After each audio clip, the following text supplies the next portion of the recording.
मेरे भाई आप सभी लोग कैसे हैं? आशा करते हैं कि आप सभी लोग बहुत अच्छे होंगे और स्वस्थ होंगे और आपके मम्मी-पापा भी बहुत अच्छे होंगे। तो पहले प्रश्न की अगर हम बात करें तो इसमें सबसे पहले जान लेते हैं कि हम लोग इस वीडियो के अंदर लुसेंट जीके जो पेज नंबर 50 है, उससे टोटल 25 ऑब्जेक्टिव क्वेश्चन हम लोग पढ़ने वाले हैं।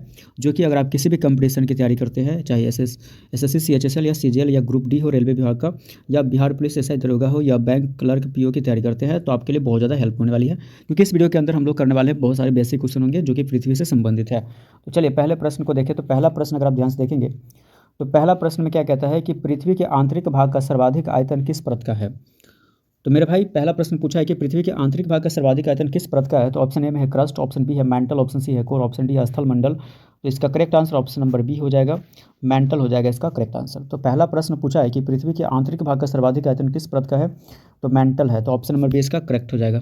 ठीक है, चलिए प्रश्न संख्या अगर हम 2 की बात करें तो प्रश्न संख्या 2 में पूछा है मोह असंततता मोह असंततता किसके बीच पाई जाती है। तो ऑप्शन ए में, जिसको हम लोग मोह डिसकंटिन्यूटी भी बोलते हैं, ऑप्शन ए में है क्रस्ट और मेंटल, ऑप्शन बी है मेंटल और कोर, ऑप्शन सी में क्रस्ट और कोर, ऑप्शन डी में लिथोस्फीयर और स्टेनोस्फीयर। तो इसका correct answer option number A हो जाएगा, क्रस्ट और मेंटल हो जाएगा इसका करेक्ट आंसर। तो अगर मेरे भाई अगर हम बात करें कि प्रश्न संख्या 2 में जो पूछा है प्रश्न कि मोह असंततता जो किसके बीच पाई जाती है, तो क्रस्ट और मेंटल के बीच पाई जाती है। तो ये आपको याद रखना पड़ेगा। चलिए बात कर लेते हैं प्रश्न संख्या 3 की। तो प्रश्न संख्या 3 में पूछा है कि गुटेनबर्ग जो है असंततता किसके बीच स्थित है। तो ऑप्शन ए में क्रस्ट मेंटल, ऑप्शन बी में मेंटल बाहरी कोर, ऑप्शन सी में है बाहरी आंतरिक कोर, ऑप्शन डी में जीव मंडल वायुमंडल। तो इसका correct answer option number B हो जाएगा, मेंटल बाहरी कोर हो जाएगा। मेंटल बाहरी कोर इसका करेक्ट आंसर हो जाएगा। तो प्रश्न संख्या 3 में दोस्त मेरे पूछा है कि गुटेनबर्ग जो है असंततता किसके बीच स्थित है, तो मेंटल बाहरी कोर के बीच में स्थित है। तो ऑप्शन नंबर बी इसका करेक्ट हो जाएगा। चलिए एक बार फिर से प्रश्न संख्या 3 को हम लोग पढ़ेंगे। गुटेनबर्ग असंततता किसके बीच स्थित है। तो ऑप्शन ए में क्रस्ट मेंटल, ऑप्शन बी में है मेंटल बाहरी कोर, ऑप्शन सी में बाहरी आंतरिक कोर, ऑप्शन डी में है जीव मंडल वायुमंडल। तो इसका correct answer option number B हो जाएगा, मेंटल बाहरी कोर हो जाएगा इसका करेक्ट आंसर हो जाएगा, मेंटल बाहरी कोर। ठीक है, चलिए प्रश्न संख्या अगर हम 4 की बात करें तो प्रश्न संख्या 4 में क्या पूछा है कि पृथ्वी की सबसे बाहरी ठोस परत कौन सी है। तो प्रश्न संख्या 4 में पूछा है दोस्तों कि पृथ्वी की सबसे बाहरी ठोस परत कौन सी है। तो ऑप्शन ए में स्टेनोस्फीयर, ऑप्शन बी है मेंटल, ऑप्शन सी में है लिथोस्फीयर, ऑप्शन डी में है कोर। तो इसका correct answer option number C हो जाएगा, लिथोस्फीयर हो जाएगा इसका करेक्ट आंसर। तो पृथ्वी की जो सबसे बाहरी जो ठोस परत है वो कौन सी है, तो लिथोस्फीयर है, आपको याद रखना है, ऑप्शन नंबर सी इसका करेक्ट होगा।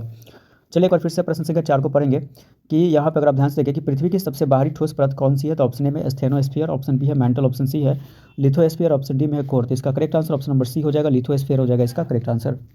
चलिए बात कर लेते हैं प्रश्न संख्या अगर हम 5 की बात करें तो प्रश्न संख्या 5 में क्या पूछा है, अगर आप ध्यान से देखें तो स्टेनोस्फीयर की विशेषता क्या है। तो ऑप्शन ए में है पूर्णतः ठोस, ऑप्शन बी है पूर्णतः द्रव, ऑप्शन सी में है अर्ध द्रव या प्लास्टिक अवस्था बोल सकते हैं, ऑप्शन डी में है गैस। इसका correct answer option number C हो जाएगा, अर्ध द्रव हो जाएगा इसका करेक्ट आंसर, जिसको या प्लास्टिक अवस्था भी कहते हैं।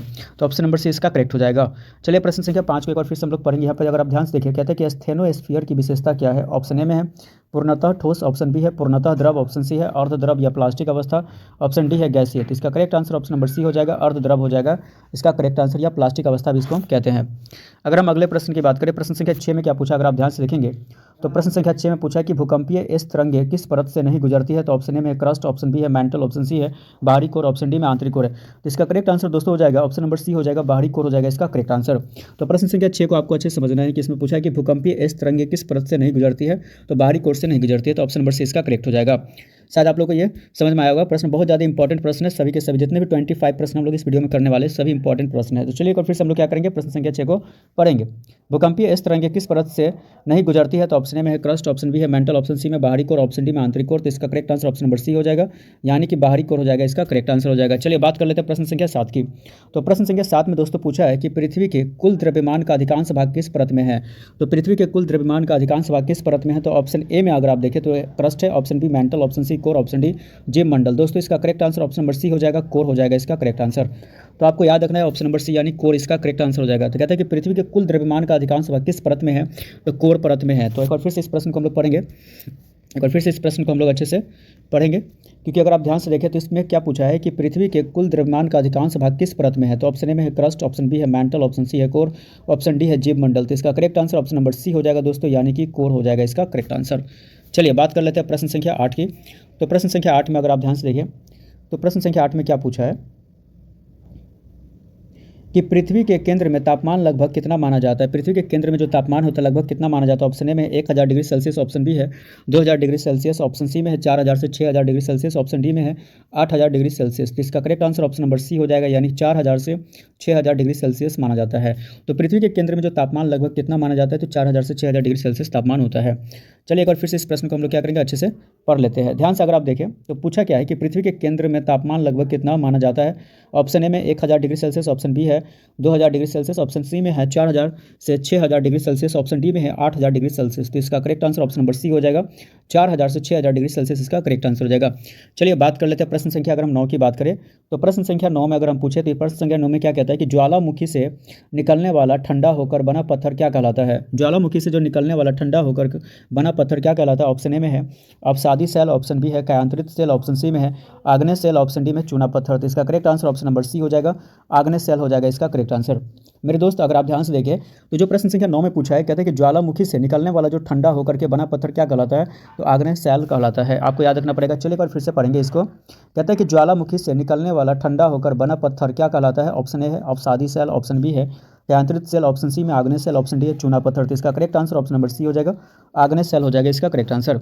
चलिए बात कर लेते हैं प्रश्न संख्या अगर हम 10 की बात करें तो प्रश्न संख्या 10 में क्या पूछा, अगर आप ध्यान से देखें, पृथ्वी के चुंबकीय क्षेत्र का मुख्य कारण क्या है। पृथ्वी के चुंबकीय क्षेत्र का मुख्य कारण क्या है। ऑप्शन ए में सूर्य की किरणें, ऑप्शन बी है बाहरी कोर में द्रव धातु की गति, ऑप्शन सी में मेंटल का दबाव, ऑप्शन डी में क्रस्ट की मोटाई। तो इसका करेक्ट आंसर अगर देखें दोस्तों तो ऑप्शन नंबर बी इसका हो जाएगा, बाहरी कोर में द्रव धातुओं की गति हो जाएगा। ऑप्शन नंबर बी इसका करेक्ट हो जाएगा, बाहरी कोर में द्रव धातुओं की गति। आपको याद रखना है कि पृथ्वी के चुंबकीय क्षेत्र का मुख्य कारण क्या है, बाहरी कोर में द्रव धातुओं की गति होता है, बाहरी कोर में द्रव धातुओं की गति याद रखना आपको। चलिए एक बार फिर से प्रश्न संख्या 10 को पढ़ेंगे। पृथ्वी के चुंबकीय क्षेत्र का मुख्य कारण क्या है। तो ऑप्शन ए में सूर्य की किरणें, ऑप्शन बी है बाहरी कोर में द्रव धातुओं की गति, ऑप्शन सी में मेंटल का दबाव, ऑप्शन डी में क्रस्ट की मोटाई। तो इसका correct answer option number B हो जाएगा, बाहरी कोर में द्रव धातुओं की गति हो जाएगा, इसका करेक्ट आंसर हो जाएगा। चलिए बात कर लेते हैं प्रश्न संख्या अगर हम 11 की बात करें तो प्रश्न संख्या 11 में क्या पूछा, अगर आप ध्यान से देखें तो प्रश्न संख्या 11 में क्या कहता है कि भूकंप की उत्पत्ति का मुख्य कारण क्या है। तो ऑप्शन ए है वर्षा, ऑप्शन बी है वायुदाब, ऑप्शन सी है प्लेटों की गति, ऑप्शन डी है समुद्री लहरें। तो इसका correct answer option number C हो जाएगा, प्लेटों की गति हो जाएगा। तो ऑप्शन नंबर सी इसका करेक्ट हो जाएगा। प्रश्न संख्या 11 में पूछा है दोस्तों कि भूकंप की उत्पत्ति का मुख्य कारण क्या है। तो भूकंप की उत्पत्ति का मुख्य कारण प्लेटों की गति है। ये आपको याद रखना है कि प्लेटों की गति के कारण ही भूकंप उत्पन्न होता है। तो प्रश्न संख्या 11 में जो पूछा है, अगर आप ये प्रश्न आपके एग्जाम में पूछा जाता है कि भूकंप की उत्पत्ति का मुख्य कारण क्या है, तो ऑप्शन ए में है वर्षा, ऑप्शन बी है वायुदाब, ऑप्शन सी में प्लेटों की गति, ऑप्शन डी है समुद्री लहरें। तो दोस्तों इसका correct answer option number C हो जाएगा, यानी कि प्लेटों की गति के कारण क्या होता है, भूकंप की उत्पत्ति होता है। चलिए बात कर लेते हैं प्रश्न संख्या 12 की। तो प्रश्न संख्या 12 में क्या दिया, अगर आप ध्यान से देखेंगे, रिंग ऑफ फायर क्षेत्र में किसकी अधिकता है। रिंग ऑफ फायर जो क्षेत्र होती है उसमें किसकी अधिकता होती है। तो ऑप्शन ए है वर्षा, ऑप्शन बी है ज्वालामुखी और भूकंप, ऑप्शन सी में रेगिस्तान, ऑप्शन डी में हिमनद। इसका करेक्ट आंसर क्या हो जाएगा, ऑप्शन नंबर बी हो जाएगा, ज्वालामुखी और भूकंप हो जाएगा, इसका करेक्ट आंसर हो जाएगा। रिंग ऑफ फायर क्षेत्र में किसकी अधिकता है, तो ऑप्शन नंबर बी इसका करेक्ट हो जाएगा, ज्वालामुखी और भूकंप हो जाएगा, इसका करेक्ट आंसर। चलिए एक बार फिर से इस प्रश्न को हम लोग पढ़ेंगे और देखेंगे क्या है। रिंग ऑफ फायर क्षेत्र में किसकी अधिकता है। तो ऑप्शन ए है वर्षा, ऑप्शन बी है ज्वालामुखी और भूकंप, ऑप्शन सी में है रेगिस्तान, ऑप्शन डी में हिमनद। इसका करेक्ट आंसर ऑप्शन नंबर क्या होता है, बी होता है, ज्वालामुखी और भूकंप इसका करेक्ट आंसर हो जाएगा, आपको याद रखना है। चलिए बात कर लेते हैं अगले प्रश्न की। तो प्रश्न संख्या अगर हम 13 की बात करें तो प्रश्न संख्या 13 में क्या पूछा है मेरे दोस्त, अगर आप ध्यान से देखेंगे कि पृथ्वी की जो आंतरिक संरचना का जो ज्ञान है मुख्यतः किस विज्ञान से होता है। ऑप्शन ए में खगोल विज्ञान, ऑप्शन बी है भूकंप विज्ञान, ऑप्शन सी में जीव विज्ञान, ऑप्शन डी है रसायन विज्ञान। दोस्तों इसका correct answer option number B हो जाएगा, भूकंप विज्ञान हो जाएगा, इसका करेक्ट आंसर हो जाएगा, जिसको हम सिस्मोलॉजी भी हम कहते हैं। यानी पृथ्वी के जो आंतरिक संरचना का जो ज्ञान है मुख्यतः किस विज्ञान से होता है, तो भूकंप विज्ञान से होता है, जिसे हम इंग्लिश में सिस्मोलॉजी कहते हैं। चलिए एक बार फिर से हम प्रश्न संख्या 13 को पढ़ेंगे। कहते हैं कि पृथ्वी के आंतरिक संरचना का ज्ञान मुख्यतः किस विज्ञान से होता है। ऑप्शन ए में खगोल विज्ञान, ऑप्शन बी है भूकंप विज्ञान, ऑप्शन सी है जीव विज्ञान, ऑप्शन डी है रसायन विज्ञान। तो इसका करेक्ट आंसर हो जाएगा ऑप्शन नंबर बी हो जाएगा, भूकंप विज्ञान हो जाएगा, इसका करेक्ट आंसर। चलिए अगले प्रश्न की बात करते हैं प्रश्न संख्या 14 में। तो प्रश्न संख्या 14 में क्या पूछा है कि पृथ्वी का औसत घनत्व लगभग कितना होता है। ऑप्शन ए में है 3.0 ग्राम पर सेंटीमीटर क्यूब है, ऑप्शन बी में दिया है 4.5 gram per centimetre cube, option C में दिया 5.5 gram per centimetre cube, option D में 7.0 ग्राम पर सेंटीमीटर क्यूब। तो इसका correct answer option number C हो जाएगा दोस्तों, 5.5 ग्राम पर सेंटीमीटर क्यूब हो जाएगा।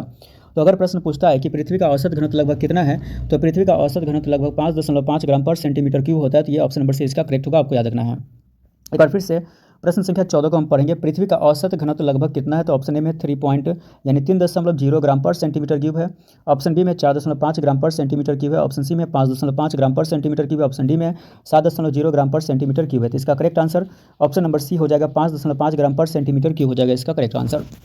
चलिए बात कर लेते हैं प्रश्न संख्या 15 की। तो इसमें क्या पूछा है कि पृथ्वी की परतों में सबसे कम घनत्व किसका है। अगर प्रश्न पूछा जाता है आपको एग्जाम में कि पृथ्वी की परतों में सबसे कम घनत्व किसका है, तो ऑप्शन ए में क्रस्ट, ऑप्शन बी है मेंटल, ऑप्शन सी है कोर, ऑप्शन डी है बाहरी कोर। तो इसका correct answer option number A हो जाएगा दोस्तों, यानी कि क्रस्ट हो जाएगा। पृथ्वी की परतों में सबसे कम घनत्व किसका है, तो क्रस्ट का है। पृथ्वी की परतों में सबसे कम घनत्व किसका है, तो क्रस्ट का है। तो ऑप्शन नंबर ए इसका करेक्ट हो जाएगा। चलिए बात कर लेते हैं प्रश्न संख्या 16 की। दोस्तों प्रश्न संख्या 16 में क्या पूछा है कि महाद्वीपीय विस्थापन सिद्धांत किसने दिया। महाद्वीपीय जो विस्थापन सिद्धांत किसने दिया, ऑप्शन ए में न्यूटन, ऑप्शन बी है वेगनर, ऑप्शन सी में है डार्विन, ऑप्शन डी में हबल। इसका correct answer option number B हो जाएगा, वेगनर हो जाएगा। इसका करेक्ट आंसर हो जाएगा। महाद्वीपीय जो विस्थापन सिद्धांत है वो किसने दिया, तो वेगनर ने दिया था। ऑप्शन नंबर बी इसका करेक्ट हो जाएगा। चलिए एक बार फिर से प्रश्न संख्या 16 को पढ़ेंगे। महाद्वीपीय विस्थापन सिद्धांत किसने दिया, तो ऑप्शन ए में है न्यूटन, ऑप्शन बी है वेगनर, ऑप्शन सी में है डार्विन, ऑप्शन डी में हबल। इसका correct answer option number B हो जाएगा दोस्तों, यानी कि वेगनर हो जाएगा। इसका करेक्ट आंसर हो जाएगा। चलिए बात कर लेते हैं प्रश्न संख्या 17 की। तो प्रश्न संख्या 17 में क्या पूछा है कि पृथ्वी का आंतरिक भाग मुख्यतः किन धातुओं से बना है। ऑप्शन ए में सोना चांदी, ऑप्शन बी है तांबा एल्यूमिनियम, ऑप्शन सी में लोहा निकल, ऑप्शन डी में जस्ता शीशा। इसका correct answer option number C हो जाएगा, लोहा निकल हो जाएगा। इसका करेक्ट आंसर हो जाएगा। यानी कि पृथ्वी का जो आंतरिक भाग जो है दोस्तों मुख्यतः किन धातुओं से बना है, तो लोहा निकल से बना है। तो ऑप्शन नंबर सी इसका करेक्ट हो जाएगा, और लोहा निकल वाला ऑप्शन नंबर सी इसका आपको याद रखना है। प्रश्न संख्या 17 में क्या पूछा है कि पृथ्वी का आंतरिक भाग मुख्यतः किन धातुओं से बना है, तो ऑप्शन ए में सोना चांदी, ऑप्शन बी है तांबा एल्यूमिनियम, ऑप्शन सी में लोहा निकल, ऑप्शन डी में जस्ता शीशा। तो इसका correct answer option number C हो जाएगा, लोहा निकल हो जाएगा। इसका करेक्ट आंसर हो जाएगा। चलिए बात कर लेते हैं प्रश्न संख्या 18 की। तो प्रश्न संख्या 18 में क्या कहता है कि ज्वालामुखी का मुख क्या कहलाता है। ऑप्शन ए में क्रेटर, ऑप्शन बी है बेसाल्ट, ऑप्शन सी में लावा, ऑप्शन डी फोगस। तो इसका correct answer option number A हो जाएगा दोस्तों, क्रेटर कहलाता है। ज्वालामुखी का जो मुख है वो क्या कहलाता है, क्रेटर कहलाता है। तो ऑप्शन नंबर ए इसका करेक्ट हो जाएगा। चलिए प्रश्न संख्या 18 एक बार फिर से पढ़ेंगे। ज्वालामुखी का मुख क्या कहलाता है। ऑप्शन ए में क्रेटर, ऑप्शन बी है बेसाल्ट, ऑप्शन सी में लावा, ऑप्शन डी है फोकस। तो इसका correct answer option number A हो जाएगा, यानी कि क्रेटर होता है। तो ऑप्शन नंबर ए इसका करेक्ट हो जाएगा। चलिए बात कर लेते हैं प्रश्न संख्या 19 की। तो प्रश्न संख्या 19 में हम जो देखें तो प्रश्न क्या पूछा है कि समुद्र के नीचे आने वाला भूकंप क्या कहलाता है। समुद्र के नीचे आने वाला भूकंप क्या कहलाता है। ऑप्शन ए में चक्रवात, option B tsunami, option C तूफान, ऑप्शन डी ज्वार। तो इसका correct answer option number B हो जाएगा दोस्तों, सुनामी कहलाता है। तो समुद्र के नीचे आने वाला जो भूकंप है वो क्या कहलाता है, सुनामी कहलाता है। चलिए अगला प्रश्न देख लेते हैं। प्रश्न संख्या 20 में क्या पूछा है, अगर आप ध्यान से देखें कि पृथ्वी का व्यास लगभग कितना है। पृथ्वी का व्यास लगभग कितना, ऑप्शन ए में 10,000 किलोमीटर, ऑप्शन बी में 12,742 किलोमीटर, ऑप्शन सी है 15,000 किलोमीटर, ऑप्शन डी है 20,000 किलोमीटर। इसका correct answer option number B हो जाएगा दोस्तों, 12,742 किलोमीटर इसका करेक्ट आंसर हो जाएगा। पृथ्वी का व्यास लगभग कितना है, तो 12,742 किलोमीटर है। तो ऑप्शन नंबर बी इसका करेक्ट हो जाएगा। चलिए एक बार फिर से प्रश्न संख्या 20 को पढ़ेंगे। पृथ्वी का व्यास लगभग कितना है, तो ऑप्शन ए में 10,000 किलोमीटर, ऑप्शन बी है 12,742 किलोमीटर, ऑप्शन सी है 15,000 किलोमीटर, ऑप्शन डी है 20,000 किलोमीटर। इसका correct answer option number B हो जाएगा, 12,742 किलोमीटर इसका करेक्ट आंसर हो जाएगा। अगर हम बात कर लेते हैं प्रश्न संख्या 21 में। तो प्रश्न संख्या 21 में पूछा है कि पृथ्वी का घूर्णन किस कारण दिन रात बनता है। तो ऑप्शन ए में परिक्रमण, ऑप्शन बी है घूर्णन, ऑप्शन सी है गुरुत्वाकर्षण, ऑप्शन डी है झुकाव। दोस्तों इसका करेक्ट आंसर हो जाएगा, ऑप्शन नंबर बी हो जाएगा, घूर्णन के कारण होता है। तो पृथ्वी का जो घूर्णन किस कारण दिन रात बनाता है, तो घूर्णन होगा। तो ऑप्शन नंबर बी इसका करेक्ट होगा, घूर्णन ही हो जाएगा। ठीक है। चलिए प्रश्न संख्या अगर हम 22 की बात करें तो प्रश्न संख्या 22 में क्या पूछा है कि पृथ्वी सूर्य की परिक्रमा कितने समय में करती है। बेसिक क्वेश्चन है, नॉर्मल क्वेश्चन सभी को पता ही होगा। ऑप्शन ए में 24 घंटे, ऑप्शन बी है 30 दिन, ऑप्शन सी है 365 दिन, ऑप्शन डी है 12 घंटे। तो इसका करेक्ट आंसर होगा ऑप्शन नंबर सी, यानी 365 दिन हो जाएगा इसका करेक्ट आंसर। चलिए बेसिक था, ये पता है बहुत सारे बच्चों को। अगले प्रश्न की बात करें तो प्रश्न संख्या 23 में क्या कहता है कि पृथ्वी का अक्ष लगभग कितने डिग्री झुका हुआ है। तो ऑप्शन ए में 0 डिग्री, ऑप्शन बी है 23 हाफ डिग्री, ऑप्शन सी है 45 डिग्री, ऑप्शन डी है 66 हाफ डिग्री। इसका correct answer option number B हो जाएगा, 23 हाफ डिग्री इसका करेक्ट आंसर हो जाएगा। पृथ्वी का अक्ष लगभग कितने डिग्री झुका हुआ है, तो 23 हाफ डिग्री पर झुका हुआ है, यह आपको याद रखना पड़ेगा। चलिए एक बार फिर से प्रश्न संख्या 23 को पढ़ेंगे। पृथ्वी का अक्ष लगभग कितने डिग्री झुका हुआ है। तो ऑप्शन ए में 0 डिग्री, ऑप्शन बी है 23 हाफ डिग्री, ऑप्शन सी है 45 डिग्री, ऑप्शन डी है 66 हाफ डिग्री। तो इसका correct answer option number B हो जाएगा, 23 हाफ डिग्री हो जाएगा इसका करेक्ट आंसर। चलिए बात कर लेते हैं प्रश्न संख्या 24 की। तो प्रश्न संख्या 24 में क्या पूछा कि पृथ्वी का प्राकृतिक उपग्रह कौन है। ऑप्शन ए में मंगल, ऑप्शन बी में शुक्र, ऑप्शन सी में चंद्रमा, ऑप्शन डी में सूर्य। इसका correct answer option number C हो जाएगा, चंद्रमा हो जाएगा इसका करेक्ट आंसर हो जाएगा। यानी प्रश्न संख्या अगर हम 24 की बात करें तो पृथ्वी का प्राकृतिक उपग्रह कौन है, तो चंद्रमा ही। Normally basic question option number C इसका याद रहेगा आपको। चलिए इस वीडियो का सबसे लास्ट प्रश्न है दोस्तों, अगर आप लोगों ने अभी तक चैनल को सब्सक्राइब नहीं किया तो जरूर सब्सक्राइब करें। आप अपने भाई दोस्त को जरूर सपोर्ट करें और चैनल को ज़्यादा से ज़्यादा वीडियो को शेयर करें, लाइक करें, कमेंट करें, क्योंकि मैं आपके लिए कंपटीशन की तैयारी के लिए हम अच्छे वीडियो जीके जीएस से लेकर के आते रहते हैं। चलिए दोस्तों इस वीडियो का सबसे लास्ट प्रश्न पढ़ते हैं। पृथ्वी को नीला ग्रह क्यों कहा जाता है। ऑप्शन ए में वायुमंडल के कारण, ऑप्शन बी जल की अधिकता के कारण, ऑप्शन सी मिट्टी के कारण, ऑप्शन डी बादलों के कारण। तो इसका करेक्ट आंसर हो जाएगा जल की अधिकता के कारण। तो ऑप्शन नंबर बी इसका करेक्ट हो जाएगा। चलिए मिलते हैं नेक्स्ट में, तब तक के लिए बाय बाय।